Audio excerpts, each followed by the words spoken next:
everyone! Welcome ulit dito sa aking channel and today's vlog. I-share ko nga lang sa inyo or kwento ko lang sa inyo yung naging experience ko sa isang pautangan online, yung sa Cash Express. So dito pala sa Cash Express mga beshies, pwede tayong makautang hanggang 20,000 pesos. Pero kasi kapag first time natin na manghiram dito, hanggang 10,000 pesos lang yung pinapahiram. Pero nakadepende pa rin yun ha. Hindi ibig sabihin na lahat ng uutang ay talagang bibigyan ng loan amount na hanggang 10,000 pesos. So nakadepende pa rin sa Cash Express sa mga requirements or nakadepende pa rin sa mga infos na ilalagay natin. So may mga iba na pwedeng makautang ng 5,000, 3,000, 1,000 or 10,000 pesos kahit first time nila na umutang nga dito. So by the way, sa Cash Express mga beshies, isang valid government ID lang yung requirements na hinihingi nito. Then pwede nga tayong makahiram hanggang 10,000 pesos para sa first time na umutang at pag reloaner naman, pwedeng makahiram hanggang 20,000 pesos.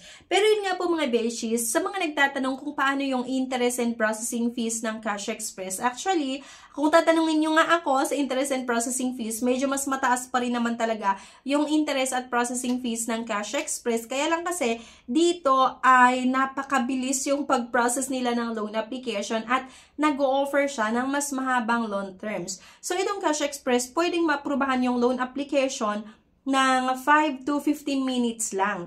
Napakabilis yung pag-process nila, hindi kagaya ng ibang mga loan app na inaabot ng 30 minutes, isang oras, or minsan pa nga araw na yung lumipas, wala pa ring status yung loan application, parang in process pa rin, hindi mo alam kung approve or decline yung loan application mo. Pero kasi, based sa aking experience nga dito sa Cash Express, 5 to 15 minutes, malalaman mo kung approve or declined ang yung loan application. Siyempre, at least magkaroon ka ng, ng idea or ibang option na makapag-isip ka ng ibang pwede mong mahiraman kapag na-decline yung loan mo. Post approval yung Cash Express, isang valid ID lang yung requirements para makautang dito. Pero, pagdating sa interest and processing fees, medyo mataas pa rin siya.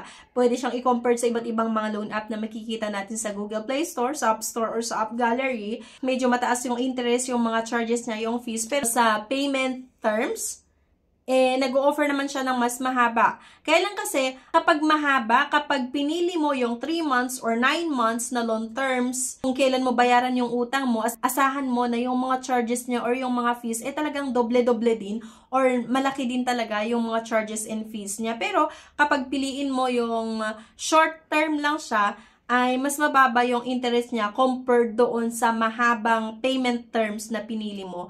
Kapag pinili mo yung 3 months mo bayaran or 9 months mo bayaran, yung utang mo sa Cash Express, talagang malaki yung mga charges and fees niya.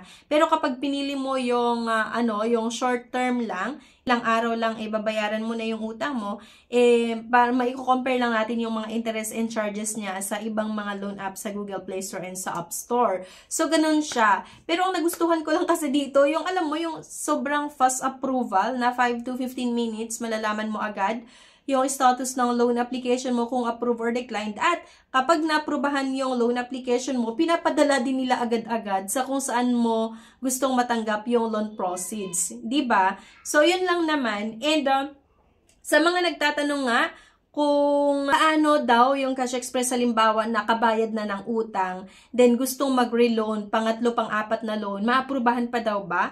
Yes naman, maaprubahan pa rin yung loan application nyo sa Cash Express as long as yung unang pag-utang nyo or yung mga first, second loan nyo ay maganda yung naging credit standing nyo. I mean, nagbabayad kayo on or before yung due date. Kasi kung umutang ka, tapos lagi kang late magbayad, talagang hindi maaprubahan yung loan application mo. Pero kapag umutang ka, na-aprubahan yung loan application mo, din nagbabayad ka naman on or before yung due date, talagang malaki din yung chance na maaprubahan yung reloan mo. Kahit pang-4 na loan mo pa yan, pang-5, pang-6, pang-7 na loan mo, maaprubahan pa rin. Basta nga, doon sa mga naunang loan mo, doon sa mga unang approved loan mo, binayaran mo siya on or before yung due date. Okay? So, yun lang. Para lang masagot yung ibang mga katanungan nyo kung paano magpautang yung Cash Express. Fast approval nga. One valid ID lang yung requirements. Kaya lang in terms sa interest, yung mga fees, medyo malaki pa rin.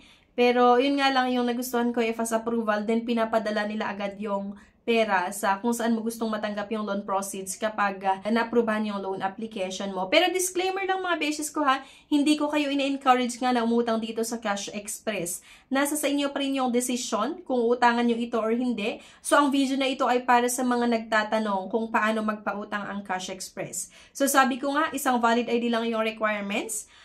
Fast approval, fast disbursement.